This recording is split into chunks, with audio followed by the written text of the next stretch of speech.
The Ten Commandments, not laws, but a structure for human life. Parashat Yitro. In this week's Parashat Yitro, the giving of the tablets, the Torah, at Mount Sinai, a defining moment not only for the people of Israel, but for humanity as a whole. But first, before the thunder and lightning at Sinai, who is Yitro, Jethro? What is his contribution and importance that such a significant parasha is named after him? Yitro was not an ordinary figure. He was a high-ranking priest of Midian. The sources highlight that he had previously worshipped every type of idolatry in the world. Essentially, he was a seeker of truth. Upon hearing the reports of the miracles Hashem had performed for Israel, specifically the splitting of the Red Sea and the war against Amalek, Yitro had acknowledged and accepted Hashem as the one true God.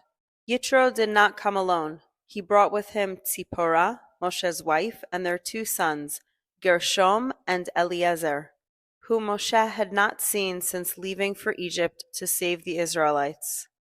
Shortly after arriving, Vayehi mimacharat, Vayeshev Moshe lishpot et ha'am. Yitro observes Moshe's daily routine and identifies Vayamod ha'am al Moshe min haboker ad ha'erev. Moshe sat alone from morning until evening, judging the people and solving their problems one by one.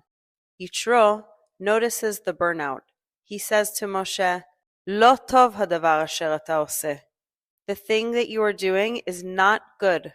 Novol tibol gam ata, gam ha'am hazeh asher imcha. You will surely wither and wilt. Yes, the terminology is agricultural. Both you and this people with you, and in a broader sense, this Torah, with all of its laws embedded in its culture. Ki kaved mimcha hadavar, lo tuchal asuhu levadcha. For the thing is too heavy for you. You cannot do this alone. Yitro offers a management model, delegation of authority and hierarchy. The first management consultant. He advises Moshe to delegate authority by appointing capable leaders. And who were the candidates?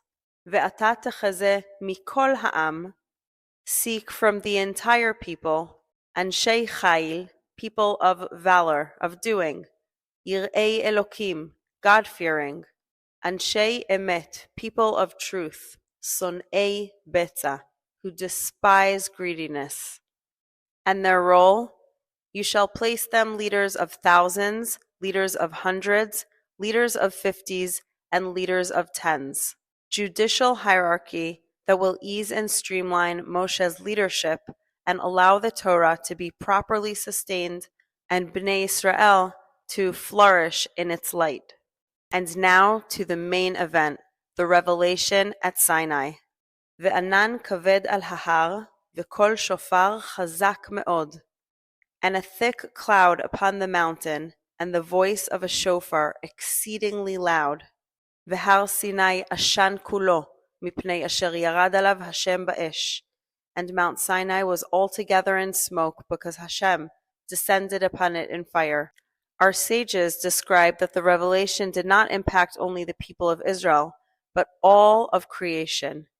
In the Babylonian Talmud, it states that B'sha'ah shenatan HaKadosh Baruch Hu et HaTorah, when Hashem gave the Torah, tzipor lo tzitza, no bird chirped, v'habriot lo dibru, no creatures spoke, el ha'olam shotek u'macharish. But rather the world silenced itself entirely. And now to the essence of the parasha, the utterances, known as the Ten Commandments. Anochi Hashem Elokecha, I am Hashem your God. The Ten Commandments begin with an introduction of the speaker, identity. Who is speaking to us? Asher hotzeticha me'eretz Mitzrayim mibeit avadim, who brought you out of the land of Egypt from slavery. The second, Lo yihye lecha elokim acherim al panai, you shall have no other gods over me. This is the prohibition of idolatry, described specifically as do not worship statues and images. But idolatry extends beyond just statues and images to not worshiping anything outside of Hashem. And the examples of forms of idolatry in the world are unfortunately abundant.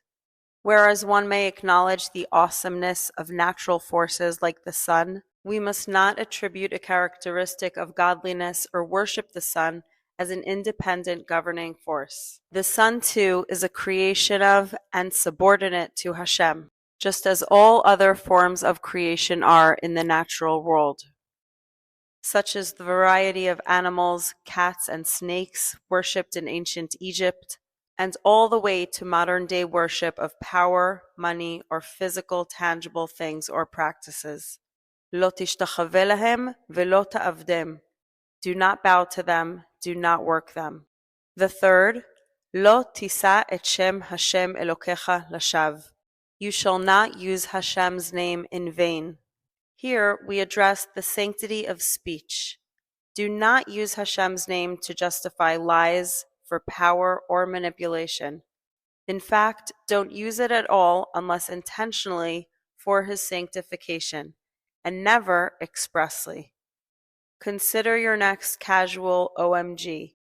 That could be a form of taking His name in vain. And because Hashem's name is so holy, we use the word Hashem, literally translating to the name, to describe the Creator without speaking His name unnecessarily in vain. Number 4, Zechor et Yom HaShabbat lekodsho. Remember Shabbat day and sanctify it. Sheshet yamim ta'avod v'asita kol melachtecha. For 6 days labor and do all of your work. V'yom hashvi'i, and the 7th day, Shabbat laHashem Elokecha, is a Sabbath to Hashem your God. There is a common misconception in Western culture that the Shabbat, the Sabbath, or a rest day in general, is a technical stop to recharge batteries to return to work more efficiently. But this is not the Torah's view. Shabbat is not a means, it is the goal. It is a testimony to creation, a limit to human doing, and represents essential equality between human beings. Ata uvincha uvitecha, you and your son and your daughter, avdecha va'amatcha, your servants and housemaids, uvehemtecha, your cattle, v'gircha asher bisharecha, and any stranger within your gates. The 5th, kabed et avicha ve'et imecha. Honor your father and your mother. Lema'an ya'arichun yamecha al ha'adama, so that your days may be extended on earth. Honoring one's parents is a recognition of the chain of life and the partnership in creation.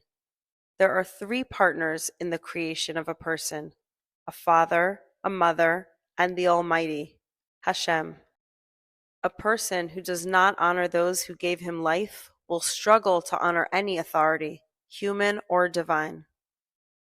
This is the only commandment where the reward is stated explicitly, so that your days may be extended on earth, which can plainly be interpreted as long life. However, let's look at this more closely. The statement of reward here isn't a bait for profitability, it is the meaning itself.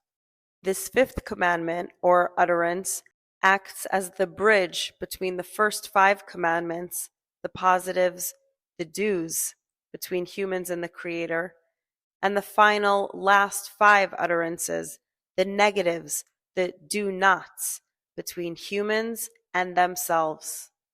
And how does honoring your parents achieve that? A society that respects the sources of its life extends its life on earth by its very continuity. 6. Lo tirtzach, you shall not murder. An absolute prohibition on taking the life of an innocent person. All human life was created in Hashem's image and is sanctified. Human life is not property and not a means. Number 7. Lo tin'af, you shall not commit adultery.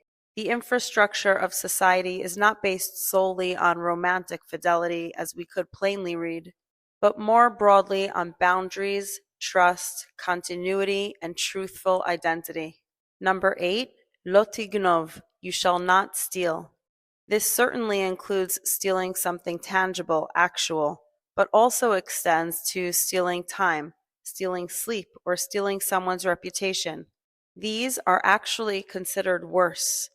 Where stolen property can be returned, time cannot. Number 9, Lo ta'aneh bereacha ed shaker. You shall not bear false witness. Truth is the foundation of society. Deceitful conduct, especially and specifically in the judicial system, destroys trust and undermines justice from the root. More broadly, we are instructed to lead a truthful life. And number 10, Lo tachmod. You shall not covet. This is the only utterance dealing with an internal, but most importantly, emotional process. What is happening within you? The other commandments are external and deal with speech or action.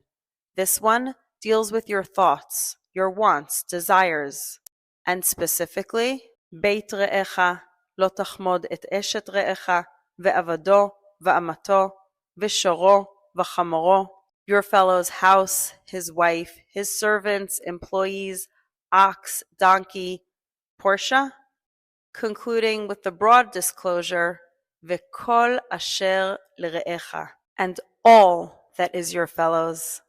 The late Rabbi Lord Jonathan Sacks explains that envy is the most dangerous force in society. It drives violence and creates a culture of constant consumption just to keep up with the pace of others. How and why does this specific commandment close out the 10 commandments?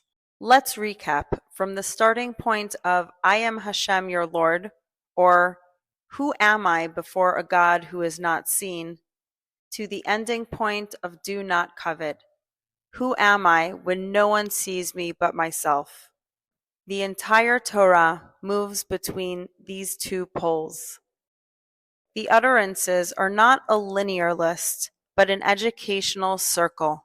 From the recognition of what is outside of me, the creator of all, to recognizing the work required within my own self. In English, Aseret HaDibrot are commonly inaccurately described as the 10 Commandments, but the word command implies orders.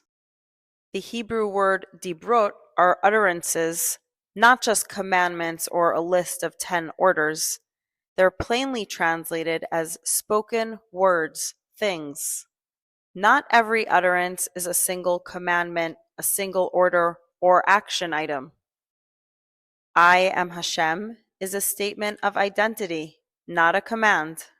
The utterance, remember the Sabbath, is a meta-principle containing dozens of commandments. And do not covet is an almost intangible process of constant spiritual and emotional observation and growth. A more accurate translation of Aseret HaDibrot, the 10 utterances. And a note on design. The Torah does not describe the shape of the tablets, only their essence. The familiar rounded shape is not Jewish in origin, but a product of late Christian art. In Jewish tradition, the tablets are simple, straight, and equal. 2 tablets of testimony written by the finger of God. And why was the Torah given specifically in the desert? To teach that it belongs to anyone willing to accept responsibility. It is important to remember that the 10 utterances are not a condensed list and not a substitute for the 613 commandments.